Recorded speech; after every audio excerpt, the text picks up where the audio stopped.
Hi guys, this is Vineet and I welcome you to this video. Today's video topic is Python overview. So we are beginning our series on Python. So from today onwards we will be writing some Python code going on, and this is a separate series apart from SQL Server I will be indulging in. So today's is the first day and this is the first video in the Python category. So stay tuned with us guys, and if you have not already subscribed to the channel, please go ahead and do so.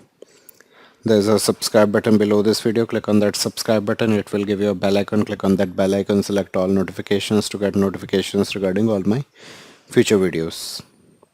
Let's move ahead. There are some points to remember while watching this video. Please watch this video till the end to gain better clarity of the concept. And if it's possible for you, please watch this video twice or as many times as you like. Perform any exercises in your test and lab environments only. Do not touch any production environment or production databases.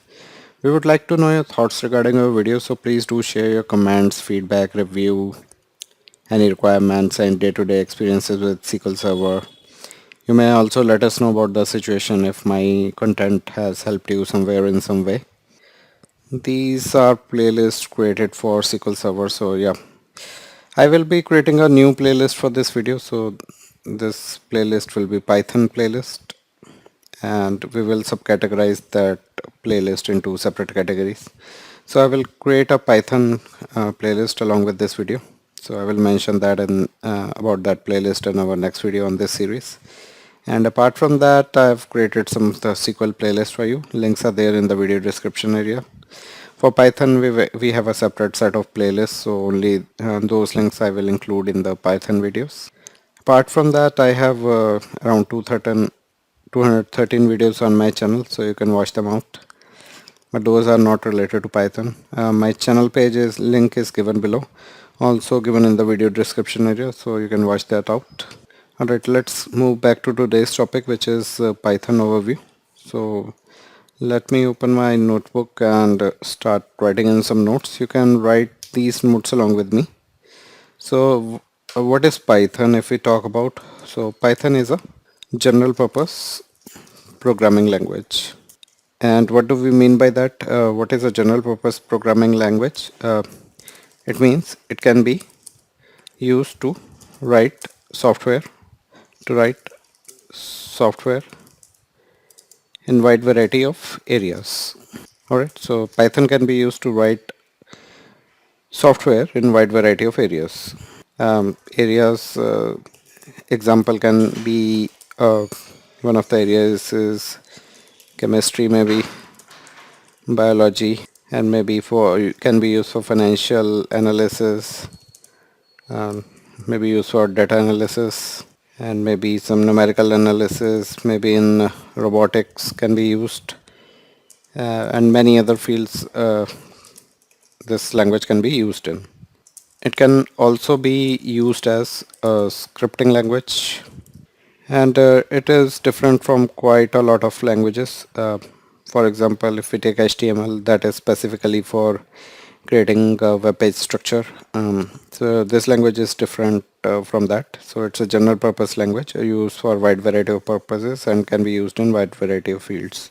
So in this video, the key things we will be learning about are those things will be the key items in this video series will be: we will learn about variables in Python. We will take a look at assignment statements, and in addition to that we will look into the control flow logic, which constitute if statements, any while loops. Here looping is getting covered, and we will also talk about function calls, and these are all the concepts that are easy to learn. So let me move ahead and let's discuss about Python installation. So let's delve into that topic. Let me make it a proper heading with a proper color. Alright, let's talk about Python installation. So if we talk about this language, guys, Python has two current versions, and these versions are 2.7 and 3.6. we can go to python.org and check what version of Python is currently available for download. So the current version of Python available is 3.12.2. So let me write that down. So 3.12.2 is the current version available from Python website, available from python.org website. And if we talk about version 2.7, is still this is the version which is still widely being used, but its end of life is already announced. So for any new programs, we should totally be for new programs. Please use version 3.0 and beyond. For new, and writing any new software, don't use the old version because its end of life has been announced. So we will use newer version of Python, which is Python 3. So if we talk more about Python, Python is an open source project basically, and is maintained by a group called the Python Software Foundation. Alright, so this is the group that manages the Python Python software. The group is Python Software Foundation that manages the Python software, and it's open source project. And because as it is open source, so it's free for us to download. And there is no single company that owns or sell this software. And we can get everything we need to write and run all the Python programs by simply downloading the Python from the internet. So this is the website I'm talking about, python.org. From here you can download Python. So once we go to this address, we will get this page, and this site changes over time, but the essential functionality of this site remains the same. So on the main page you will find the download section. So on the download section you have Python 3.12.2, which is available for download. So once you are in the download area, you should be able to select Windows. So let me click on that. So by default it has given Python 3.12.2 for Windows. So once it is downloaded, let's see what we will do. So Python is available for wide variety of platforms. So for Windows, I can click Windows. So for Windows, it's showing me that these are the pre-released versions. 3.13 is the pre-release version. And on the left hand side, these are the stable releases which we can download. So I've downloaded 3.12.2, which is the latest version available. 3.12.2 released on Feb 6, 2024, which we have downloaded. And similarly, we can download Python versions for a wide variety of platforms, depending upon what your platform is. So I've downloaded the Python 3.12.2 installer file, which is available for Windows. Now once the file is downloaded, in order to install it, you just click on the file and it will launch the Python program, right? This basically starts the installation process for Python, and which is basically very simple. So let's go ahead and install Python 3.12.2 here, and I would say use the admin privileges while installing Python, and also add Python ext to the path. So let's do install now. Let's click on yes. So I see that it has started installing the Python software. So let's wait for it to install. I hope you are following the steps, guys. You can do the same. Okay, in the meantime it is installing the software. Let's talk about some items. So let's talk about IDLE and Python shell. So what are these basically? Let's delve into that. So let's talk on Python and the Python shell and the IDLE. And basically if we talk, there are several software development environments available for writing the code in Python. So we can use various environments to write the code in Python. So we see that setup is successful, so let's close it. Python is installed in our system. We'll shortly see how you can access the Python shell. So in the notes we are talking about, there are several software development environments that are available for writing code in Python. And sometimes it may seem odd that we use a program to write a program but that's what a software development environment is. So basically it's a kind of integrated development environment we are talking about that allow us to write code for Python. And some of these environments are free and some are costly. And they also differ in their tools they offer to help programmers be more efficient and productive. So the environment that we will use in this video series will be IDLE. So IDLE is an integrated development environment that we will be using to perform any practicals with Python in this video series.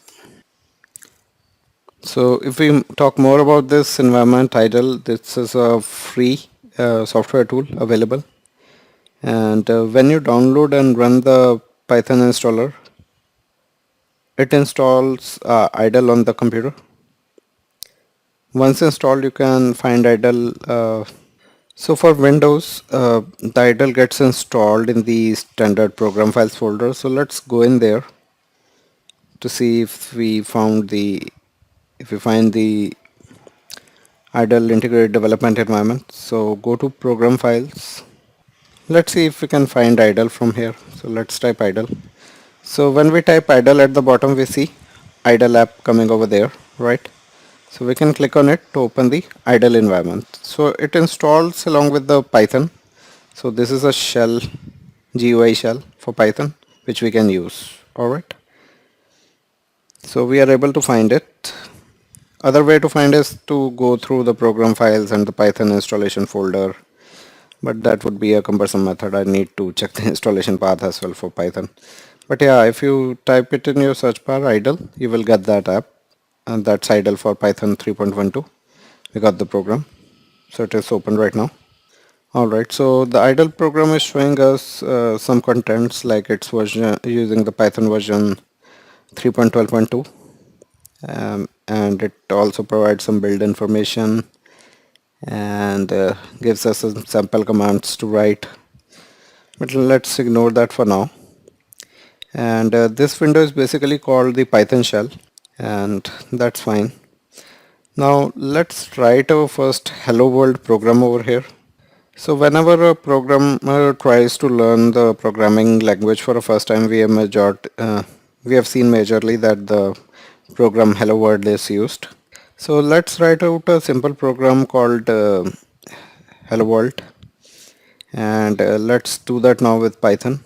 And the Python shell, which is commonly known as the shell, and gives you a prompt that looks like 3 greater than signs present over here, right? And this is called the chevron prompt, or maybe simply a prompt, Python prompt.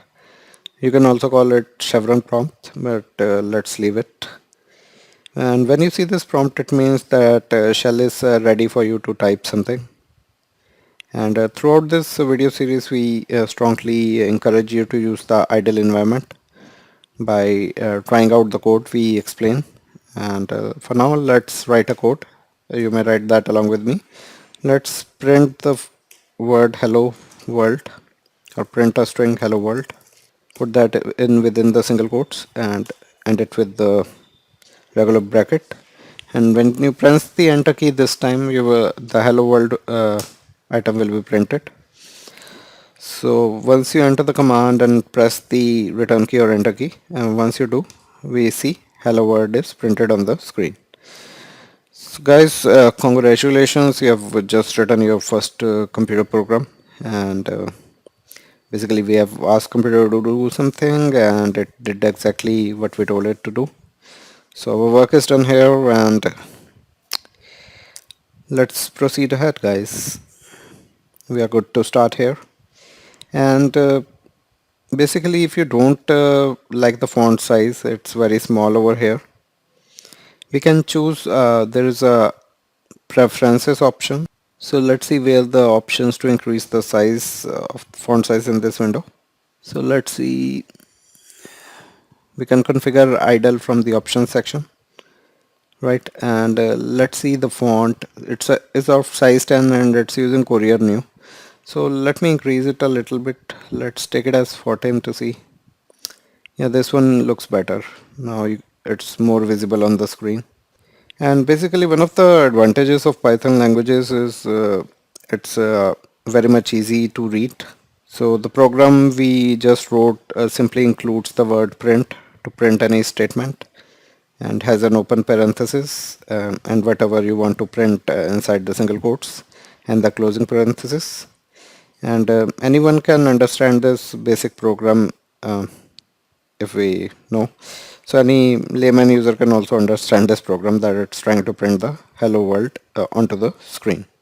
So what I'm trying to convey here is if you have to write the same program hello world in some other languages, maybe C, you have to write a large number of statements instead of just print hello world. You need to include various things like for C you need to include the library stdio.h and then you need to start the function main and then you can call this function out printf with a hello world embedded inside it. So the C language, if you write the similar code in C language, it will require a lot more statements than what we are using in Python. And same for any other programming languages like C++, right? So we need to write large number of lines of code in order to implement the same thing. Alright, so writing code in Python is very easier. So what we have done so far, let me write that down. Let me see what practicals I have taken through. So first of all, we are done with the demo of creating a hello world program. We are done through that. Second demo we are covering is let's create, save and run a Python file. So let's go through this demo and let me give proper color headings to this. Alright, let's talk about so far if we take a look at the Python shell, we see that we have only used a single line of Python code which is print hello world, right? And we typed it into the shell and press enter and return to make it run. And basically typing a one line at a time into the shell is a great way to learn Python, and it's basically very handy for trying out things quickly. But soon you will have to write programs with tens, hundreds or maybe thousands of lines of codes, and basically shell is not an appropriate place for writing large programs. So yeah, we can use this idle shell for writing small commands, but it's not good for writing bigger programs containing ten, hundreds or maybe thousands line of code. So for that, shell is not an appropriate place to write very large programs. And if we talk about Python, like every other programming language, allows you to put the code you write into a file and save it. So for Python, we can write all our code into a file and save that file particularly, right? And later on run that file. And programs saved this way can be opened at any time and run without having to retype them. And we will shortly explain how to do this in Python. So basically, like any other word processor or any other spreadsheet program, to create a new file in IDLE, you need to go to the file menu, click on file menu and select new file over there. So it opens up a new file, and there's a shortcut to that as well. You can press Ctrl N to open up a new file. So this opens up a new blank editing window waiting for you to enter all the Python code, and it behaves like just any other text editing program we have ever used. And we enter our Python code line by line, basically similar to the way that we did it in a shell. When you press return or enter at the end of the line does not run. So in the shell, when we entered after writing single line of code, when we press enter, the line runs immediately, but the behavior is not same for this new text window which we got, right? So when we run a line, put a line of code, press enter over here in this notepad like window, the code will not run. Alright. However, if you press return or enter at the end of the line does not run. It does not produce any immediate result as it did in the shell. Instead, your cursor will just move down to next line, right?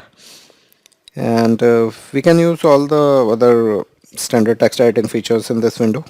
And we can use any copy paste features like find replace as well. We can do find replace as well. This is similar to like any other text editor which we can use to write the code.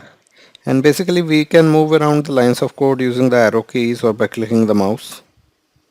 And whenever our program gets long enough, scrolling becomes enabled on this window, and we can select multiple lines using the standard click and drag, or click to create a starting point, and shift click to mark an ending point.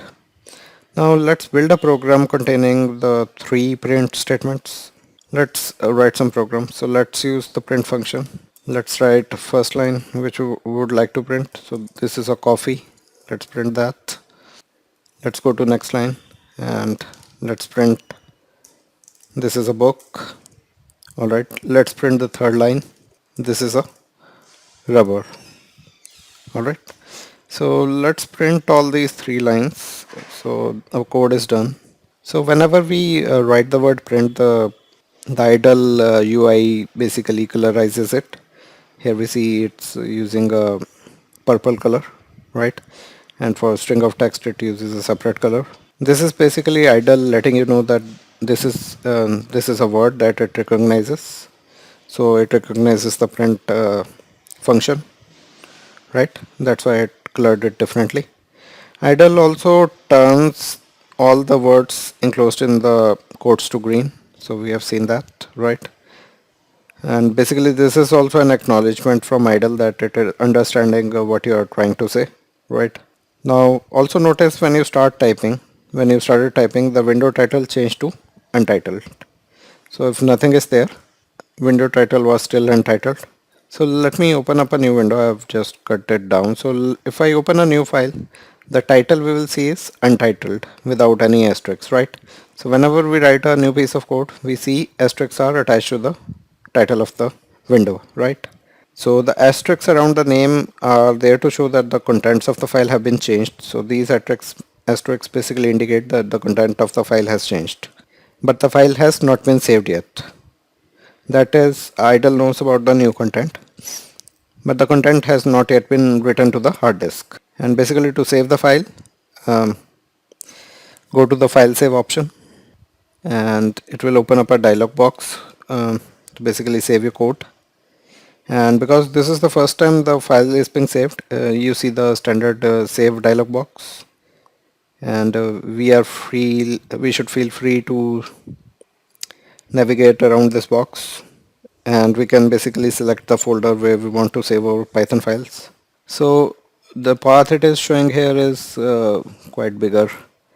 So let's create a folder here to store our Python code, Python scripts I would say.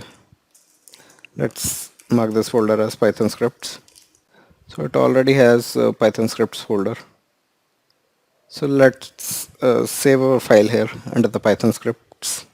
So let's give a test.py file to our code file. Alright, so let's save that. So we see the file name is coming over at the top. It's saved as Python file. So Python file name should always send with the .py extension, and we should enter the name test.py in the save as dialog box. So when we do save as or save copy as, so there are multiple extension given at the top, so you need to specify your extension over here with which extension you want to save the file. So we had saved the file with the .py which is a Python extension, right? Now if you save your Python file without a .py extension, IDLE will not recognize it as a Python file. So you should add the .py extension whenever you save the file. Alright, otherwise IDLE will not recognize that file. And if Python does not know that your file is a Python file, it will not colorize your code as well. And this may not seem important now, but it may turn out to be a very helpful when you start writing larger programs. So I would suggest make a habit from the start to always ensure that your Python file name send with .py extension.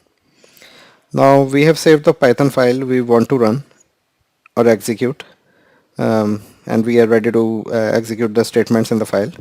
In order to run this code, we can go to the run option, and there's an option run module and run customize. So we can do run module, or maybe alternatively we can press F5 as well. And if everything goes well, give me a second guys, Okay, now we have saved the Python file and we want to run the code. Let's go to the run menu and let's click on run. Alternatively, you can press the F5 key as well, which is a shortcut key to do the same operation. And if everything goes well, the program should print these three lines. This is a coffee, this is a book, and this is a rubber. So let's see that. Let's do run module. So it is saying that this bracket is not closed. So we got a syntax error. So I see that we are missing a single quote over here, and we had placed single quote at the end. So let's remove that. So let's save the file once again and run the code. So run module. We see that it has printed three lines in the Python shell. Alright. So, and this is the file being used, which we have saved. The file name is test.py. Now let's quit idle by pressing the control Q on Windows. Alternatively, what we can do is, instead of pressing control Q, we can do file, and there is an exit idle option. So let's exit idle. We are back to the notes. And when we are ready to open the idle again, we have choices. We can open idle by typing idle into the start menu. So we can type idle over here, which gives us this app idle. Or maybe we can double click on the icon as well if it's available on the desktop. I'm not sure if this icon is available to me on the desktop. So on desktop, we don't see any idle icon. So the only way here available to me is to use the idle option and turn on the idle application. Other way is to double click on the idle icon, and if you then want to open the previously saved Python file, you can go to file option and select the open option from there. So let's invoke the Python GUI once again, and if you want to open the same file, you can go to file open option and navigate to the file which you want to open. So by default it creates this path. So our files are in the documents folder, Python scripts. I have created test.py. So let's open it. It opens the file in the notepad type editor for you. And let's close this and let's exit out of the idle window.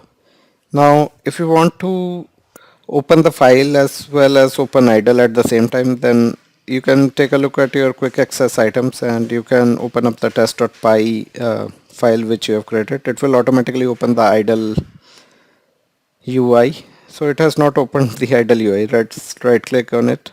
So there's an option edit with idle, and we can select edit with idle option over here to open this file in the idle UI. I think the better way here is to open the idle console first and then open the idle file from here. Whatever the Python script we are writing, we can open it from here. So it's inside the Python test.python file. Let's open the file. So this is so far the best way, but there are alternate ways to open the Python files as well. So we have shown you can edit the file with idle as well from here as well. Right click on the file, you can edit it with idle directly using this option. This is also one of the ways. And if we talk about programming in general, so programming typically involves several iterations of edits to one or more Python files, and each time you make a change and you want to test a new code, you must save the file and then run it. So if we make other changes to this code, we need to save the file and then run it. Otherwise, if you don't save the file before you try to run it, idle will prompt you by asking if you want to save the file or not.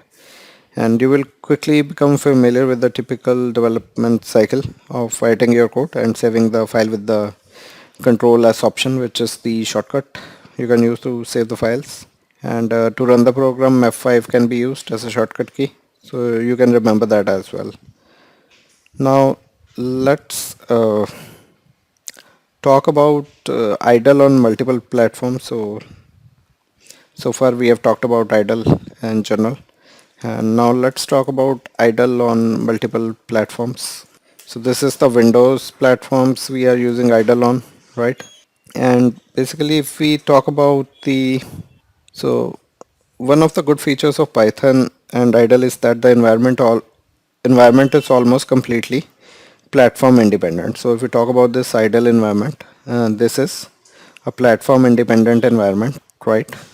That is basically idle environment looks almost identical on a Windows computer, Mac systems and Linux systems as well. and the only difference are those associated with particular operating systems, such as a look of the window title bar, etc., and look of the menus and look of the dialog boxes and so on. And these are very minor details.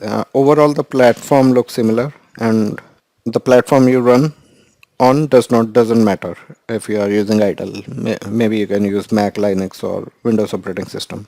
And one more important thing is that the code you write is platform independent.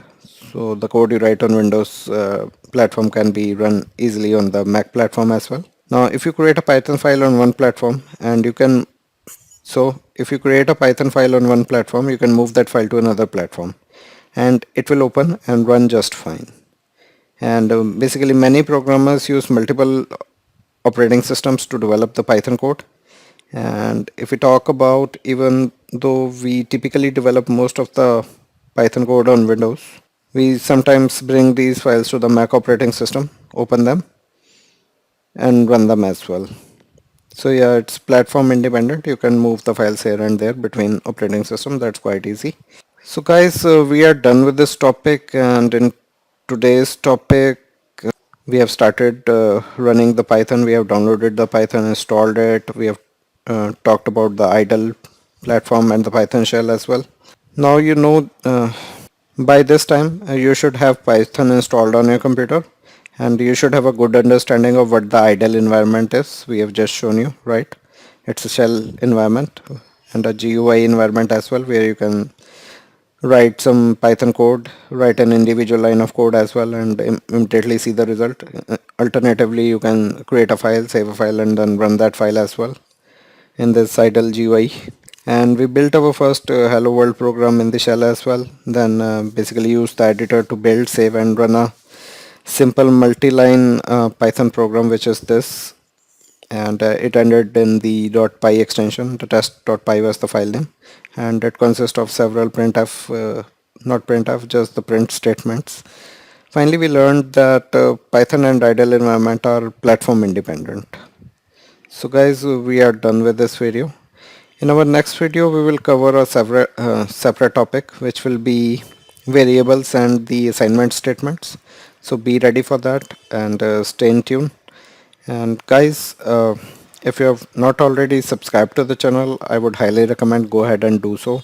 There's a subscribe button below this video. Click on that subscribe button. It will give a bell icon. Click on that bell icon, select all notifications to get notifications regarding all my future videos. And guys, if you really like this video, please click on the like button below this video. Do share in your comments with us, guys, any feedback, any suggestions, any requirements, any day-to-day experiences with SQL Server. You may let us know all about all your stories about in and around Python. You may also let us know if my content has helped you somewhere in some way, maybe related to SQL Server, maybe related to Python. This is the new series, so I hardly have any videos prior to this one. This one is the first video on Python. I will be making more eventually, so stay in tune. I hope you have subscribed by now. If not, please go ahead and do so. And guys, also, if you have a good network of friends, I need your help here. Please share my videos with your friends and ask your friends to subscribe to my channel if they are working in Python domain or maybe SQL Server domain, right? And if you feel my content can help them in some way and can improve their life, then yeah, definitely you can share my videos with them and ask them to join my channel or subscribe to my channel. I thank you once again for your time on this video today, guys, and you have a wonderful day ahead.